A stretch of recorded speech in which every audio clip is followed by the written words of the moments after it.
What's up, everybody? Welcome back to Dime Dropping NFL YouTube. If you haven't already, the Deandre Hopkins contract reaction video just came out right before this, so go watch it after you watch this one. The Browns extended Kareem Hunt today. They gave him a 2-year, $13.25 million extension. This will keep him in Cleveland through 2022.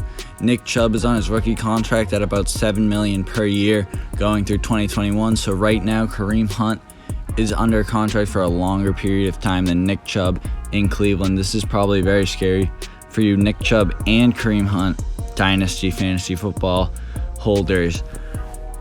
But I don't think it's that bad of a deal for either one of them. It's obviously not ideal for Nick Chubb, but for Kareem Hunt, he's in a committee that can sustain a good fantasy football workload.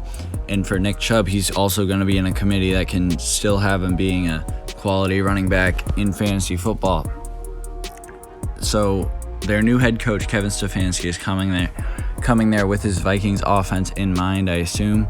And last year, they ran the ball more than they passed the ball, which is very, very, very rare for an NFL team to do. And that's going to be good for both of these guys. Bad for Jarvis or Odell or Baker for fantasy, but in real life, it's good. And in this fantasy football setting, if you have one of these guys or both of them even, it's going to be a reliable chance to get some points. Last year, they ran the ball 476 times compared to 466 pass attempts. They had 2,133 rushing yards as a team with 19 rushing touchdowns. And that's with Dalvin Cook and Alexander Mattison. Dalvin Cook, you could say, is better than both these guys, but both these guys are way ahead of Alexander Mattison, and say both of them split carries in production 50-50, they'd both be the 19th and 20th ranked running backs last year. So I don't think this is the end of the world for any of the people who have these players, but I think it's going to be more of a split than they had last year, where it was still mostly Nick Chubb when Kareem Hunt came back. I think it's going to be a much more even split, maybe with a little favoring towards Nick Chubb. But I think both of them can be productive. Obviously, we just said 2,133 yards, 19 rushing touchdowns, and that doesn't account for both their receiving totals.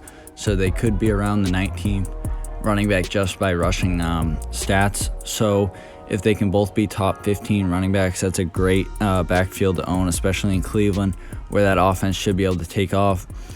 Kevin Stefanski, I believe, is going to be a good coach coming from Minnesota. I think he's going to implement that offense, and these two running backs are better than the two running backs I had in Minnesota. They're both going to be productive. I'd try to hold them both, but none of them are going to be a top 5 running back like they would be on their own teams. Thanks for coming out to this video, everybody. Join the Discord in description, and we have a few more videos coming out later today on Kaepernick and the Odell meme situation. I might release one on that. Thanks for coming out to this. Join the Discord, subscribe to the channel, like the video. See you next time. This is Dime Dropping NFL on YouTube. See you next video.